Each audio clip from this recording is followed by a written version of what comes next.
Hi everyone. Hi everyone. And welcome to another episode of our Roundtable. Thanks so much for joining us live. If you'd like to participate in the discussion as well, make sure to go to presly.com/live and log yourself into our chat box below the video. Once you're in the chat, please answer the following question just to make sure that everyone's online and can participate. And the question is, how do you feel about PR measurement in just one word? I'm looking forward to looking at those answers.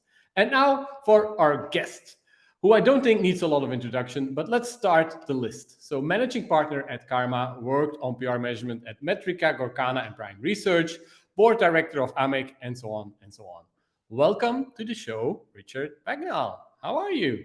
Hello, I'm all right. Thank you. Thank you for having me. Oh, that's great. So, yeah, setting the scene, I've made kind of a whole list of stuff that you've all been involved in or still involved are. And I've kind of read and I applaud, I motivate everyone to do that. Your post on being 25 years into the industry, the PR management industry. But my question is, and you kind of answered it in there, why are you so obsessed with measurement and how did you get into it? Well, yeah, there's always a story, isn't there, behind everything. Mm. First of all, thank you everyone for having me, and thank you to Presley for inviting me on.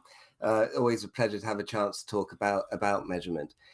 Look, I began my career in telesales, kind of in the media, Mm-hmm. commission only. Didn't enjoy it. Was lucky to get to work at Hollis Press and Public Relations Annual. This is before the internet. This was a big, thick directory of all the PR and media contacts that used to basically be on every PR person's desk. I really enjoyed that job. It was great fun, but I wanted more. I was still selling, and I got an opportunity to get into PR, and so I jumped ship from sales. I went to work for a PR agency. It was called the Roland Company. It was owned by Mm-hmm. Saatchi and Saatchi. I worked there for a year and a half or so, and then I went in house for a bit, and I worked there, and I just there was something not right. I wasn't really enjoying it, and Mm. I saw an advert for a company called Metrica, which said the world's fastest growing measurement business is seeking a business development manager. And I thought, well, this is great. It allows me to stay close to the PR industry, and I can use my sales skills as well. And I think I'm going to enjoy that job more. I had an interview with the founder. We had 3 pints of beer. It seemed like it was going to be a lot of fun. We were in Covent Garden. And without really thinking about it, I took the job. Mm. Turned up on day one. I realized that all the young, vibrant people that were in the office, who I thought would be my colleagues, were actually a sister company that was a PR agency. And Metrica was fast growing because we were tiny. It was basically just Mark and a graduate recruit who was doing a bit of Excel data input. And my salary was more than a third of our total income. And I just thought, my God, I'm really going to have to hit the ground running and really do well here in this job. And I sat on my first day, and the founder started talking to me about some of the nuances of measurement. And I remember Mhm. starting to feel this overarching sense of panic overwhelm me. And like, oh my God, what have I done? I'm a PR guy. I don't understand measurement. And I've actually got to sell it. And it was at that point I thought, well, I'm either going to sink or swim. And if I'm going to swim, then I'm going to have to make this relevant and meaningful to PR and comms professionals, because there's just too much tendency in the measurement industry to overcomplicate things and make stuff seem impenetrable, Mm. where actually measurement should be easy to understand. It shouldn't be something that's feared. Yeah. It should be something that we all embrace and we all do. And I think where I've been lucky is I was able to take what people see as complex and difficult to understand, and this is a really rather nuanced thing, and bring that sort of human face to it and boil it down, make it more digestible. And I've been surrounded by some incredible smart people in my life as well. I was lucky to meet them, the founder Mark, Yeah. this graduate recruit Paul Hender. He to this day still works with me. We're nearly 27 years on. I think Paul has actually been in the industry 27 years now. Yeah. Yeah. And Paul is brilliant at data and the real guts of analysis, Mm. proper data scientist. Whereas I'm more of a more of a, I guess, I'm a PR guy who just got into measurement, right place, right time. And I specialize in making it digestible. So that's how I got into it. And that's how I've Cool. ended up But here. isn't that panicky feeling? I sometimes get a sense that like customers that sign up for Presley right now and have a conversation, they still get that sometimes. Isn't that like 25 years on? It's still a thing that people are all of a sudden need to start reporting on data, and they've been in the business for so long, and they kind of get that same feeling as you had like 25 years ago. So but just to kind of frame that a little bit, where like how far have we come like during those 25 years? Of course things improved, right? And I think especially the last 5 years we've kind of saw things improving, but how far have we improved, and what's still to come, according to you? There's no holy grail to come. No. There's no metric that the industry's been waiting for that just can't be created. And if we could just have this one number, it would fix all our problems. There's no suite or tool that we're waiting for that doesn't exist. If that could just be invented, it would solve all of our problems. It's literally a question of having to do the hard work. No one likes to do more work than they feel they have to, and also no one likes to feel that they're being measured. I still have the fear when I think about having to go and have a chat with my dad when my school reports came in. None of us like being measured, and if we think of it as sort of some kind of measurement of our work, it's going to immediately put our defenses up, and we need to just change the way we think about this. One of my key messages at the moment is, more than ever, we live in the era of accountability. I mean, I think for the last sort of 14 years since the financial crash, it's always felt hard. And it's, then with the last 2 years of the pandemic, it's just felt even harder than ever, hasn't it? And obviously at this point, I'd say I hope everyone is doing as well as they can in the circumstances. But in these difficult financial eras, it means that all budgets the world over are under more scrutiny than ever. And what the CFO is looking for is for PR and comms professionals to prove their value. How do you prove your value? You prove your value by being able to demonstrate that you have supported the organization that you work for against some of its key objectives. Now, if we only come to think about proving our value and measuring our work after we've done it, if we've done the work without having thought through properly why are we doing this and how does that support our organization, if we then rely on some metrics that some tool has produced that we haven't thought about and produce some charts and dashboards, and just hope that they somehow will answer the questions to our boss, we've got a problem.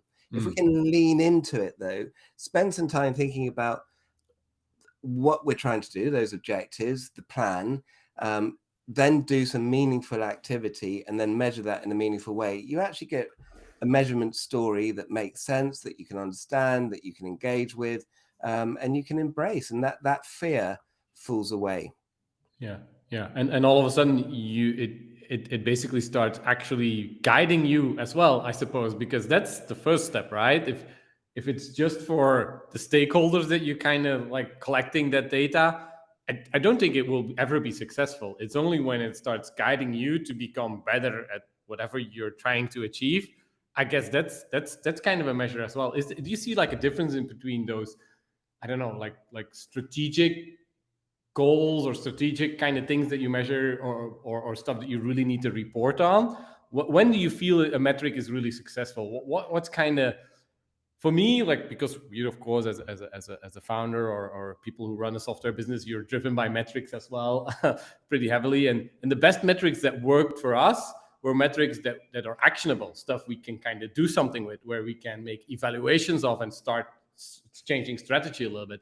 Do you think that that's a valuable thing in a metric, or does that go further? Well, I think that's critical, but there's sort of two needs for measurement, aren't there? There's measurement to prove what you've done and demonstrate what you've done, which is sort of backward looking. We did this campaign and this happened. And then there's measurement and evaluation that informs strategy. The perfect measurement program should be able to do both. Of course, this word that is used in our industry so much at the moment, insight, I want real insight, is all about giving me actionable information that I can use to used to drive my strategy.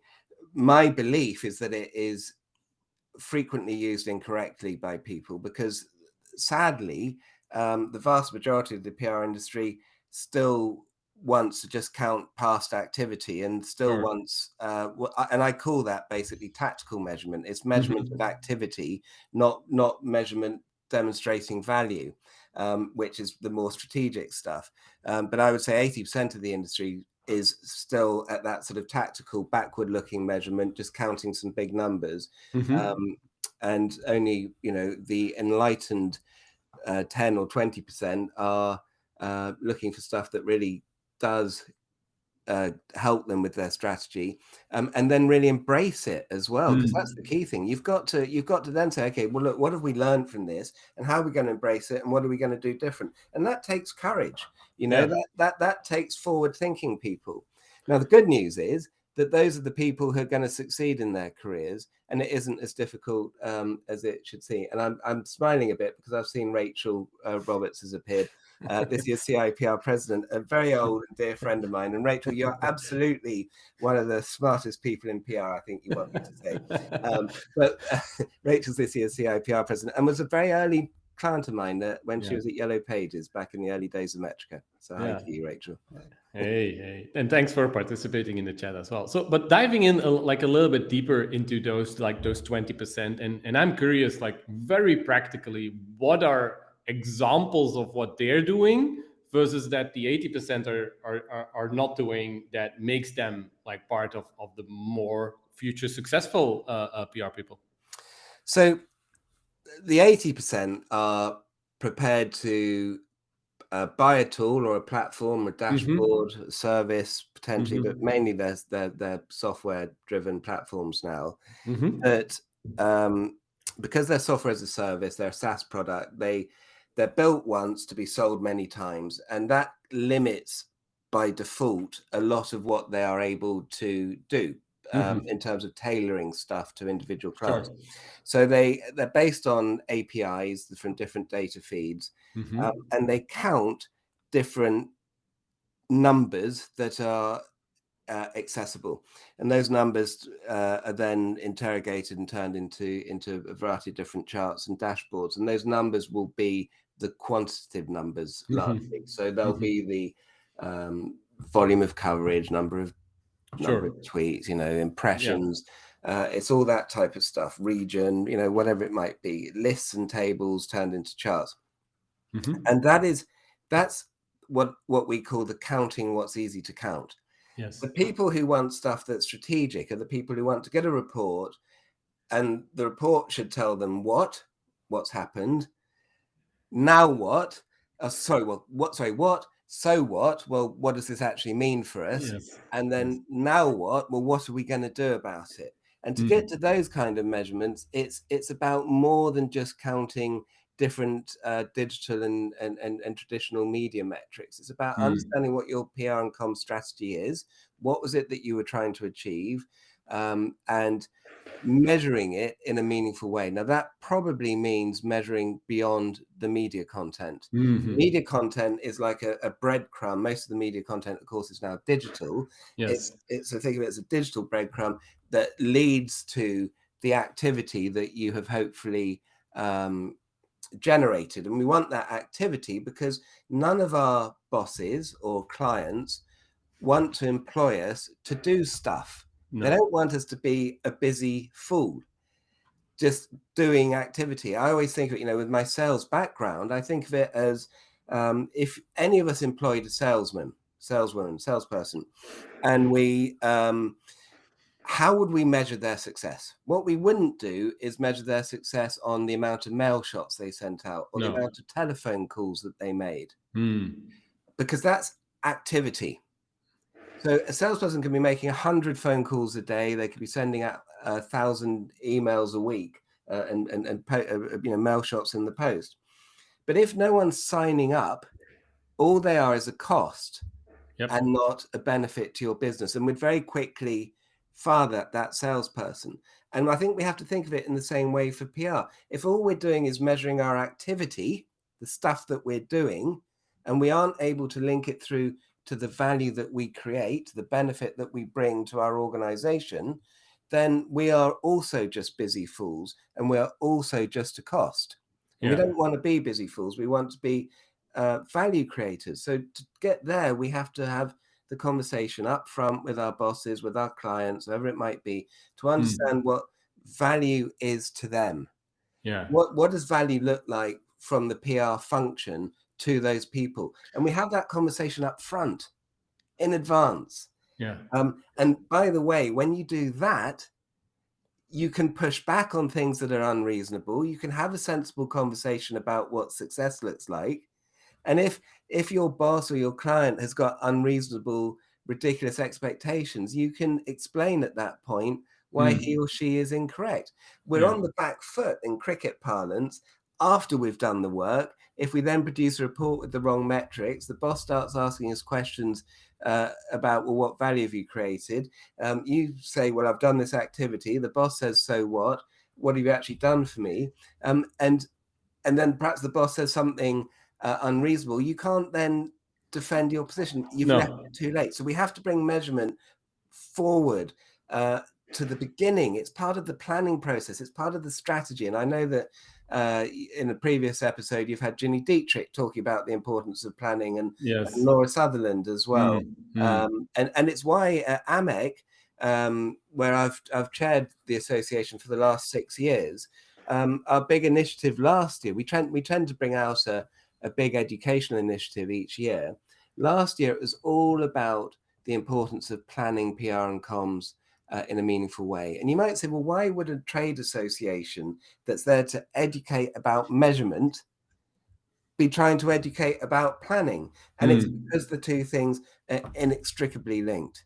Yeah, makes a lot of sense. I keep kind of coming back to those 80-20%, because I think it's a goal of a lot of kind of listeners or kind of viewers, or maybe just people starting out, to become part of that 20%. And I think we all hope that 20% increases to 50, 60, 70%, right? So coming a little bit back to that, is it a simplified thing for me to say that instead of using those like coverage reports or dashboards as output, to start using them as an input to kind of like deliver more output? Or is that too simplified? What I'm trying to aim at is that a lot of people see those reports as kind of an end result, right? So they make the coverage report or whatever it is with all the metrics in it, and done. My work is done now. Move on to the next campaign. Should we kind of try and have the process start there and kind of like, or is that too simplified? No, you're absolutely right. I think you've nailed it. So part of the issue is sort of the legacy of how this stuff worked, right? So I mentioned Metrica 25, 26 years ago when we got going.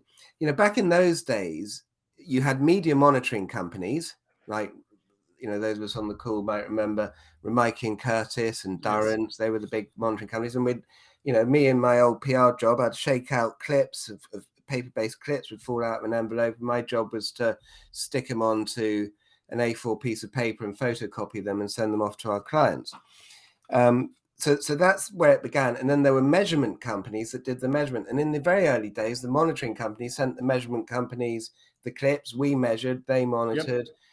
And we'd send Rachel at Yellow Pages a report a month after the coverage had come out. And the industry's just moved on so much now. But those reports, the only really way that you could easily, in that sort of old analog world, get any kind of information was to look at the media content only. Yeah. And that sufficed in the early days of measurement. Today, it doesn't suffice. The media content is what we call in the industry the outputs. Yes. What we have to do is there's three core components that I'd like everyone to think about. There's outputs, outtakes, and outcomes. And what we have to do is move our measurement from just outputs to say, well, what are the outtakes and what are the outcomes? So what do I mean by outtakes and outcomes? Well, outputs is all the media content, broadcast, social, digital, all the stuff that we've created. Then it gets seen by audiences. and they read it, and most people don't read beyond headlines of articles now on digital content. They don't read beyond the picture. It's why we have such shock headlines and shock pictures. But they read it, they digest it, they listen to it, and then they think about it. And that's what we call the outtakes. If you want it in nice, simple sort of terminology and way of thinking about it, the outtakes is what people now think, having seen, watched, and heard and listened to the content that you've generated. And that's where the reputation and the awareness and those type of metrics sit. And then moving on beyond there, we have the outcome metrics. And those outcome metrics are, well, what did you actually do as a result? So you've seen the content, the output metrics, you've thought about it, the outtake metrics, and then what have you done, the outcome metrics. And to your point, Jesse, what you were talking about was, well, look, should we see this media content analysis as the beginning of the process? Yes, because that's the outputs. What we need to do is now keep measuring the outputs because they matter. Those are the breadcrumbs. But what are the outtakes that our audiences have thought about? And then what are the outcomes? What have they now done as a result of this? So the outputs, outtakes, and outcomes. And if we can pull those three things together, then we can talk a meaningful measurement story that shows organizational value and demonstrates the impact of our work, which we all know, how critically important PR and comms is, and what a powerful weapon it is when used appropriately. Yeah, absolutely. Like, makes a lot of sense. But if you then see that, like, as an industry that we're still struggling with kind of like getting a grip with us, and then we of course kind of sometimes, I don't know, not jealously look at marketing and basically, isn't that a big problem that with marketing and Facebook ads and digital ads specifically, you can kind of measure the exact outcome. Like when you set up a Facebook ad, for example, you can select, do you want to generate the lead? Do you want to generate the sale? Do you want to generate the download? So basically you can kind of measure the outcome. In our industry, it's harder because the outcome can be so different, right? It can be like a download, can hopefully be a sale at some point as well. But is that a little bit the problem why we're struggling with it? That these things are not like just to pinpoint it's this that we want or a public opinion that we want to change. It's much harder to measure, right? Is that one of the issues that we're facing? Yeah, because people don't want to spend the time thinking about it is part of the problem. I mean, look, was building the Westminster Cathedral in the days that it was built, was that hard? Yes. Was it worth it? Yes. Is anything in life worth doing easy? No. And most things require hard work. Most things that have proper value, that are meaningful do. So first of all, it's not easy, and I do acknowledge that. Secondly, I would take issue with what you said about, you're absolutely right, that we do look jealously at marketing and advertising, and we think they've all got it sorted, but they haven't. No, they That's haven't. nonsense. They think they have it all sorted because they've got last click attribution. But you can rest assured that someone who's bought a, I don't know, some product because on Amazon hasn't just gone there through a measurement journey that only exists within the Amazon platform, or likewise on Facebook, or likewise on Instagram. It's come about through a variety of different touch points that are highly likely to have included a whole load of the reputational ones that PR drives and supports. And so how do we get to a meaningful measurement of that? Well, like most things in this industry, the answer is it depends. You can do market mix modeling, you can do econometrics. They're very complicated. There's multiple different models. There's multiple different vendors who offer them. Most of them are very expensive. And I know, because I know, some of the senior people at these companies, they're all very polite and charming on the public stage. But when you have a beer with them, they all go, well, actually, there's a flaw in our model and there's a flaw in this. They all know that the model's flawed. Why? Because humans are complex. Why I do something is always going to be slightly different why you do it. And it's always going to be something slightly different from why our viewers and listeners today might do something, and there's multiple touch points and variables. Some tragedy could happen on the day that you're launching your campaign. It could be baking hot. Some happy news could happen, that could derail your activity. But humans are also just very different. So what do I advise people to do? First of all, if you're in a corporate, if you're in-house, if you're in a charity, not-for-profit, find out whether an econometric model exists in your organization, because rather terrifyingly, in a lot of organizations they do, and the PR and comms department has no idea that they do. Now, the worry about that is that the way these models work is that they take every input, so every sort of activity that could have led to the outcome, whether that's sales, promotion, advertising, marketing, whatever. If you're selling ice cream, it will include the weather and the day of the week and all of this kind of stuff. They take all of the different inputs and they factor and they work it out and they apply scores against it, and they then attribute each one as how much of the outcome, the sales numbers, it's generated, which is all well and good, except that if you forget to include an input, it gets zero attribution. So the input that often gets forgotten is PR. And I remember once working with a massive charity in the UK, and the head of comms phoned me up in a right old panic. But she said, "Richard, I've just discovered this econometric model's going on." And I won't name them, but this is a huge charity that we all know. And they run multiple events throughout the year, and one particularly big one. She had a team of over 100 PR people. And just on this one particular big month, events month, there was a little bit of the peak in the donations that said PR stunts.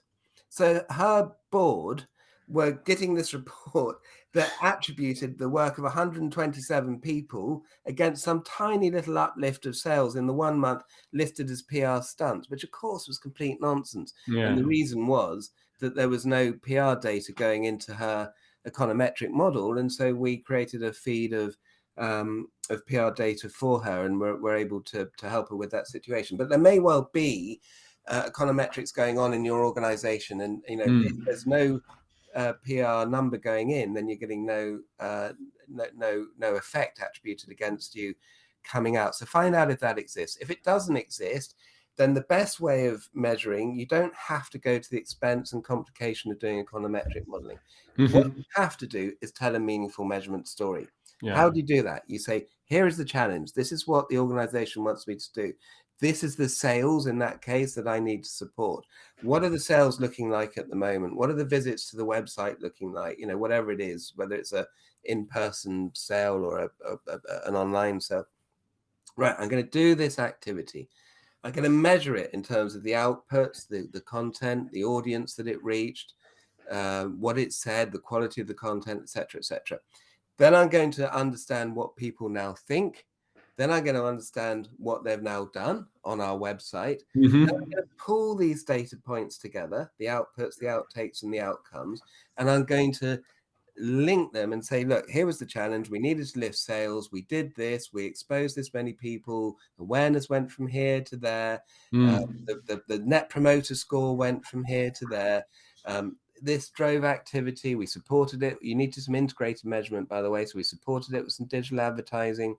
And as a result, we saw an uplift of sales from X to Y. Now, we can't claim that every sale was a direct result, but this was part of an integrated campaign because nobody does anything in silos anymore, apart from try and measure and claim effect. So... No, exactly. And I think last summer, we had Rand Fishkin on from Spark Thorough, and he's been around the block for a while. And he wrote a really interesting piece about digital advertising. And I can tell, looking inward as well, we've kind of seen the same thing, right? We've recently just and then he talks about the story that Airbnb at one point just put off all their Google ads, right? And it didn't saw a decrease, right? That's right. Because instead of people just clicking the ad at the top, they just went down and do the results and clicked the same thing. So so I think it was a combination of the branding, about PR, about everything going reputation, awareness, all that stuff. Absolutely. Yes. And they are one of a number of examples, aren't they? Unilever, Procter & Gamble. Yes. And that's because we haven't even gone here, but in digital media, there are so many metrics that just are basically meaningless. They're easy to cheat, they're easy to gain, they're massive spam farms, bot farms, ad fraud farms, stealing hundreds of millions of dollars from corporations they think that they're exposing their content to target audiences and that target audiences are engaging with it, but they're not. And that's, a lot of people think that engagement metrics are perhaps, a good place to end up at. And I would say they're still not, because they're easy to be cheated. Yeah. I can't remember off the top of my head now what the stat is, but a significant proportion of us will retweet content that we haven't even read. So much so that Twitter will now warn you if it thinks you're doing it. But people still do it. So what kind of engagements there? So no. It's indeed interesting to kind of like. I think we went too deep in that digital advertising, and we kind of were blinded by the success. But all of a sudden, people are starting to wake up and say, "Damn, it's costing a lot of money." That's one, right? It's not cheap anymore. Everyone's kind of competing against everyone, and there's just a few companies getting better from it. And second, it's not that as successful. And that's the reason why, and that's what Ran Fishkin in his blog post, which Kate can kind of link up tells. Yeah. They also own the measurement for their own ads, right? Yeah. So like you pay them for ads, but at the same time you look at their data to kind of see how successful the ads are. Yeah. So I think you need to watch out with that. And of course it has its value, but you need to watch out. And we know they've been caught with their trousers down a number of times, right? What was it? Facebook was counting a view as 3 seconds of a piece of content. I mean, Google, by its own admission, was some research a few years ago. I used to talk about in the presentation. I think 58% of digital ads were produced in a format that you couldn't see on most screens. It was back in the days before everything became dynamic for mobiles, but it would sort of be shoved off over to the right hand side. It still counted as a display of your ad. So there's but that's the problem. If we just stick at output metrics, these are the numbers that are easy to count, but they don't really mean anything. We've got to move to the numbers. We've got to measure what matters, not just the stuff that's easy to count. A question that came in from in advance from Vanessa and her team, and it is, can you explain share of voice and what it means? Is it necessary to use for PR measurement, or is it like an output measure again? Yeah. Hi, Vanessa. Thanks for your question. Share of voice is sort of what it says on the tin. Really, it's normally shown in a pie chart. It shows you the percentage or the proportion of the coverage that's talking about you or your brand or your product in comparison to a set number of competitors or other brands. It's therefore it is based. The voice means share of the conversation. It can be measured in terms of volumes of content. It can be measured in terms of impressions. It can be measured in terms of social and digital content. But it's that share. Now, all of those things are actually an output. So it is a share of output against competitors. It's very unlikely to include each and every one of your competitors. So I mean, there's an instant drawback with it. It does give you some kind of guide as to who in theory is dominating the conversation, but it's not taking into account some of the qualitative metrics. So is it you can dominate the conversation if you're an airline and your airplane just crashed. You're gonna have a huge share of voice, but you might not have wanted it. It could be talking about all kinds of issues. It could be talking about negative stuff. It also could be just very vanilla content, just sort of talking about, just mentioning you. But your competitors, when they get talked about, it's absolutely specifically talking about their products and how good their products are. So it's a metric I would always, I would guard against putting too much weight on it. It might be one that you want to put into some kind of balanced scorecard. I would see it as something that's there of interest. But always measurement is about, I would always do less, but do it better, get deeper into the content, perhaps do one competitor that you aspire to and really understand what is the great content that they're doing that is generating, this coverage. And what is there stuff there that we can learn? Can we see from their tactics stuff that can inform our strategy? So, something that we've been kind of trying, and I'm like, we try to simplify things as well. Like you can't do lots of things, and what I think is really important is not necessarily the number, but the movement of that number over time, right? I think that's often because people stare at the number and it doesn't mean anything, right? Because they look at that number, yeah, now what, they say. That's right. But then you start splitting this up month over month over month, and I think that's when it starts kind of ticking with me. So I really we just have literally an Excel with numbers in it, but they are drilled down month over month, and I think then they start giving you a story, and I think that's a simple thing. And maybe this is again too simple for you, Richard, but that kind of helped me make sense of how many organic traffic do you get? Okay, what could it mean that this increased, right? This month, what did we do differently? And I think that's something that has helped us, and it just simply starts with lines on an Excel, and that's where you start, and that helped us. I don't think that's too simple at all, Jesse. I really like your point, and I agree with it entirely. I was actually talking to someone yesterday who was very keen for me to validate a new measurement approach he was taking to some broadcast PR, and he basically talked me through what he wanted to do. And effectively what he'd done was he'd come up with a way of scoring broadcast content to create a score. I think it went from 0 to 100. And he said, what do you think? And I said, well, I think these things are good and these things are not so good. I said, of course, lots of people in their different systems create a score. The problem with the score is exactly what you said. You get a number. You got 68, Jesse. Now what am I going to do? What does that mean? Is that good? Is that bad? Also, by the way, is that score flawed? Answer, probably yes. There's a very famous statistician called George Box who famously says, all models are flawed, but some are useful. And I think that's always a good thing to remember. And why are they useful? Well, they're useful for exactly the reason you said. You can track over time. So if you're at 68, next month you're at 70, and the month after you're at 72, you are probably doing things better. If the numbers are going the other way, you're probably doing things better. If you have stocks and shares and the FTSE or the NASDAQ index goes up, it probably means that your portfolio has gone up. If the index goes down, it probably means your portfolio has gone down. But it doesn't necessarily. And it may be that the index has gone up and your personal wealth that day has gone down. And so proceed with caution on these scores, but as an indicator over time, I think they have a value. Yeah, absolutely. I think like moving on a little bit on the reporting of metrics, right? So we, for example, do this on a monthly basis. Some people do this on a project or campaign basis. Some people kind of have quarterly meetings around. I think how do you approach this? What do you think is a good way or a good rhythm to get into? I try to kind of force my team, for example, to look at it weekly, right? We have a stand up, and then we kind of just take a quick look at monthly. We do a little bit of a bigger kind of report. We write it out. We see some next steps, some analytics.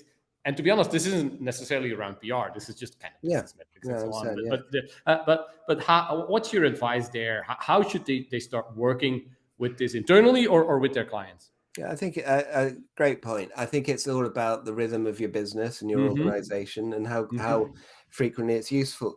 I mean, one of the things, certainly in the sort of, in the teeth of the pandemic that I was talking about, was the need to speed up and slow down. The pandemic changed everything for all of us in terms of how quickly we had to respond to things, how quickly we had to be aware of things, how quickly things were changing on a daily basis. And that meant there was a need for, real-time information to inform the C-suite of what was going on. Even from an internal comms point of view, we had all our staff suddenly at home. You needed to check that they were okay. They were the frontline ambassadors under great pressure, all of this kind of stuff. There was you needed to speed up with your monitoring and the intelligence that you were getting, but you also needed to slow down a bit, to make sure that when you came to evaluate effectiveness, you're doing it in a meaningful way. Any plan that you had at the beginning of the pandemic was obsolete, because any benchmark number that you'd set or any aspiration that you'd set was meaningless, because the world had just changed in a way that none of us could possibly have imagined. From a PR perspective, the behavior, hopes, fears, aspirations of all of our audiences had just completely changed. Their consumption of media had just totally changed. The times of day, the listening to radio in the day had suddenly gone shooting up. Their trust in different organizations changed. Their trust in the media changed. Their trust in politicians changed. And continues to change, continues to change, particularly in the UK.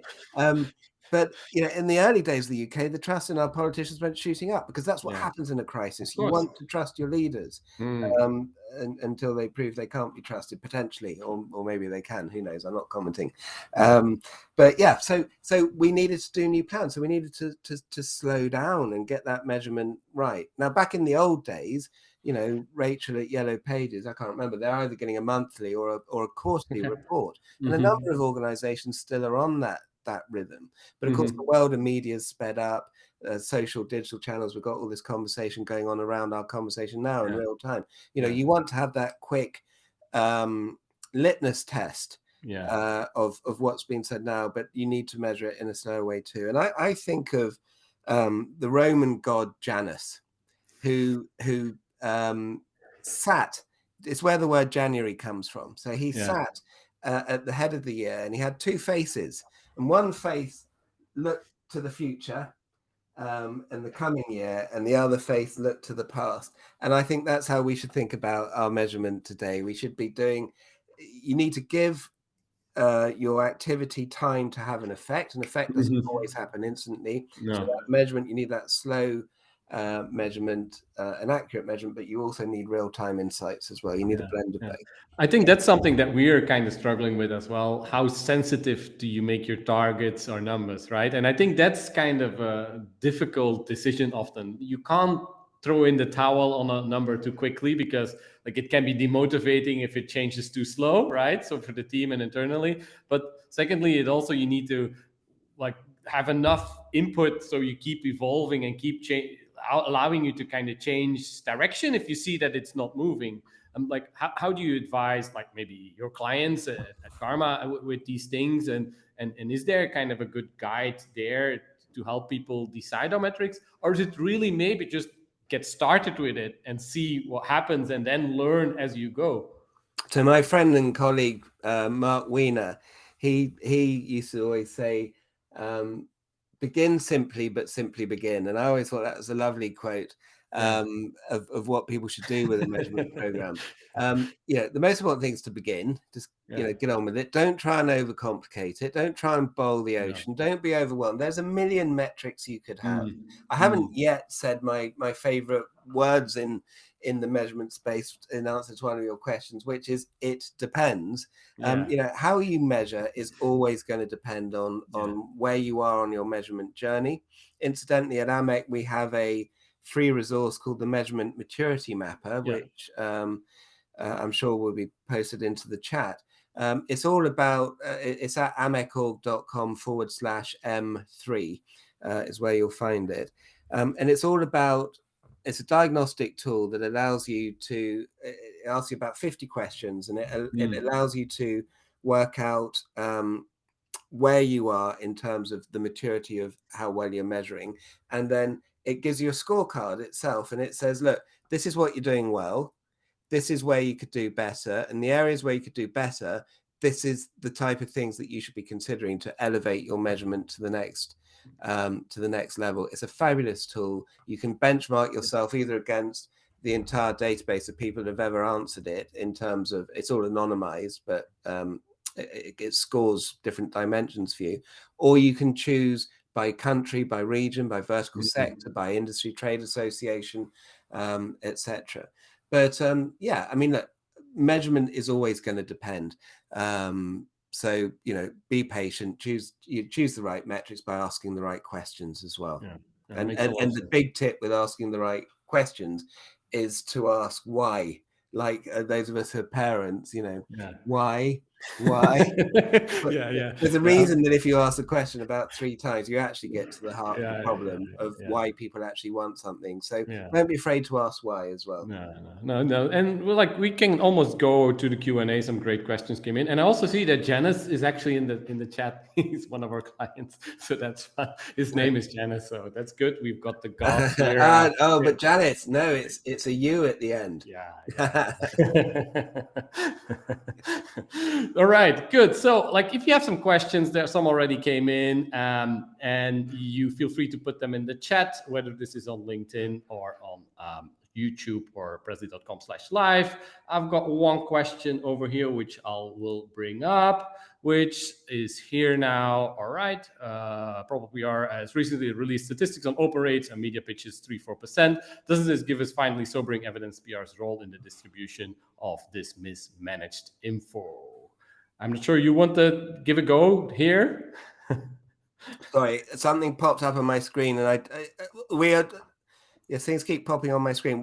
What am I reading? This thing at the bottom here, Propel PR's. Yes, that one. Yeah. Overrate media pitches. Yeah.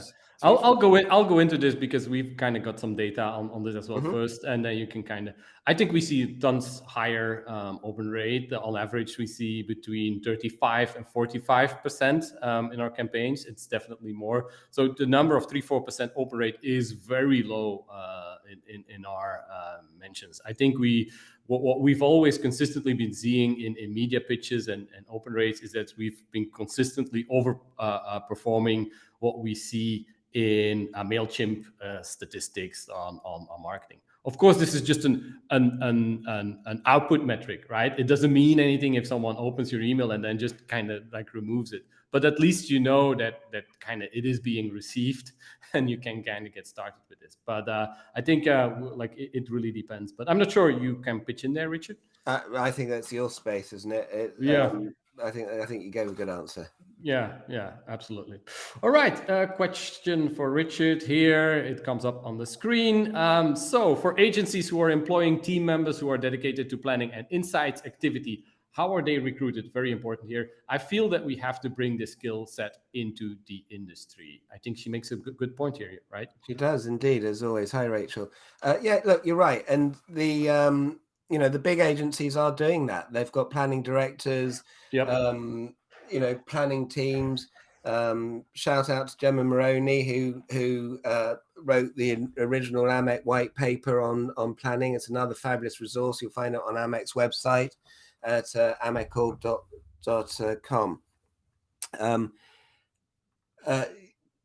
I think, and this is a gut feel, that the industry is perhaps getting to a bit of a tipping point where some people with these skills do exist within the industry now. Yeah. And you could probably recruit them by our age-old friend of getting into a price war to tempt people out of a job and join your agency, or a work-life balance benefits package. But there aren't enough. And the main point here is the industry needs to take this stuff more seriously. You need.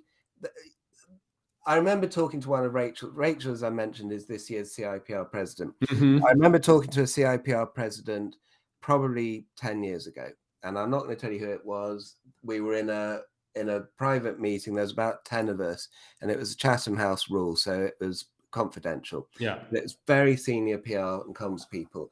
And I remember this lady in frustration throwing up her hand, saying to us all in this room, "Let's face it, PR's biggest, dirtiest secret is it doesn't plan properly." And it really struck me. And it was at that point I realized this explains why people don't measure properly. So if you don't have a plan, you don't measure. And a plan is not tactics. A plan is not, I'm going to send out this 4 press releases to all these journalists and blanket spray the media with content. A plan is not, I'm going to float a duck down the River Thames.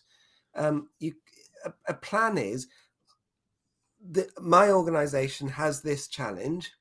PR and comms is going to support it by doing, we're going to reach these people. This is our key target audience. These are the resources that we've got. This is the level of awareness and the level of appetite for our service they already have. doing that background work.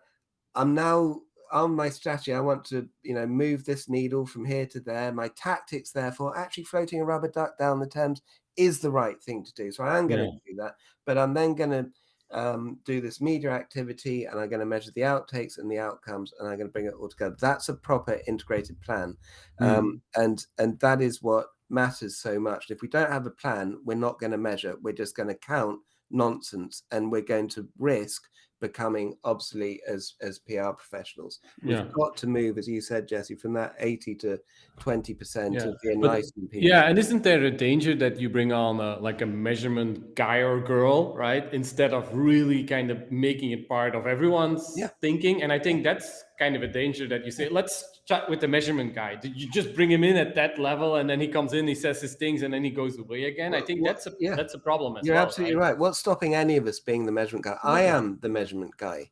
But you are the absolute measurement guy. Okay, so here is my dirty secret, which I mentioned just before we came live, because I know somebody wanted me to answer this question, which was, can Richard tell us how to make a pivot table? Here's my dirty secret, team. I am crap at Excel. Okay, I can just about build a list that can add up a row of numbers in Excel. I can read a spreadsheet and understand it, but I can't make it. No. I can't write a decent query in it. I'm lucky that I have people around me that can. So I'm a comms guy, I'm a PR guy, and like all of us. So if I can understand how to measure without understanding how to use Excel, so can all of us. So that's my rallying cry to us. We don't have to be able to use Excel and data and get in the weeds ourselves, but we have to understand the concept. So if we have a measurement guy, then perhaps that measurement guy's job is to be an Excel wizard and to be directed by us, but it's not to do all the measurement thinking for us. We have to lean in as an industry, understand the concepts. They're not simple. They're not difficult. It's not changed in the 6 years I've been in this industry as a measurement person. It's, what are we trying to do? We're trying to get the right message to the right people at the right time to achieve some form of outcome. That's always been what it's about. We've just got more routes to those audiences, but we've got to focus on our audience. We've got to focus on the quality, the message that we're wanting them to understand, and our perspective, if you like. Obviously try and do it at the right way and appropriately, and we're doing it for a reason, which is we want some kind of outcome, whatever that outcome might be. And if we think it through like that, it really isn't too difficult. Cool. So we've got time for one more from Phil here. What's your take on measurement and evaluation in the social space when so many things are out of control? For example, when networks change their algorithms, that of course something that we don't have under control. What's your take on that? Hi, Phil. Thanks for your question. Look, I completely agree with you. It's why output metrics on their own are losing their meaning. They're changing their algorithms because they've been busted. But for the reason I said earlier, Facebook, got caught claiming that a video view was 3 seconds. That they're basically large numbers of it were just meaningless that they were producing. So they changed their algorithms on the way they measure. They changed their algorithms on what they produce in the APIs, what they let companies take. One big point I'd make to you about social channels is most social media platforms, if you look at it, it will tell you that the vast majority of content is on Twitter. And I challenge any one of you to go and look at your social platform, and you'll see that it says Twitter is the dominant voice. Yet in terms of size of audience, I think Twitter's the 8th or 9th biggest platform. It's completely dwarfed by Insta, by TikTok, even TikTok, right? The new kid on the block and other channels. And yet your social media platform will tell you it's where most conversations happening. Why? Because the API for Twitter is the easiest one for them to get hold of. It's nothing to do with the reality. So at CARMA, we specialize in actually focusing in on the content that matters, that's being seen by the people that matters, and actually getting humans to go into these platforms to get meaningful information out for our clients. Because if you just rely on these tools to put out content, to Phil's point here, they change things, they block things, and you're just a hostage to all those fortunes, and you're basically getting meaningless data. Okay, good. Thanks for that. So if viewers want to hear more about your exploits, where can they find you online? So we'll definitely add the link. So thank you. Well, I'm on Twitter at Richard Bagnall. I'm on LinkedIn. Surprise, surprise, Richard Bagnall.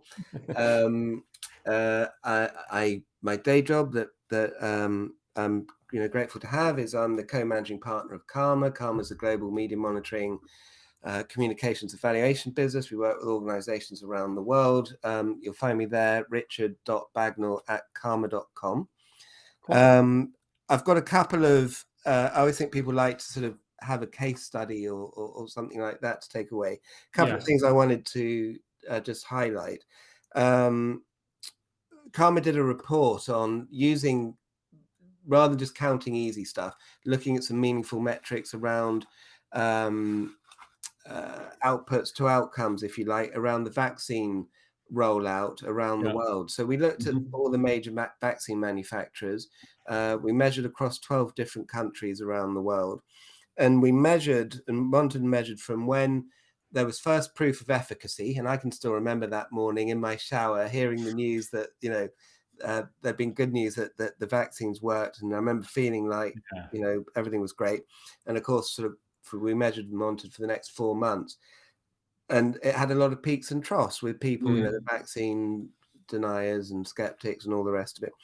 And we measured across different markets, and we looked at the ultimate outcome, which was how quickly people were prepared to put the needle in their arm. And it's got fascinating stuff.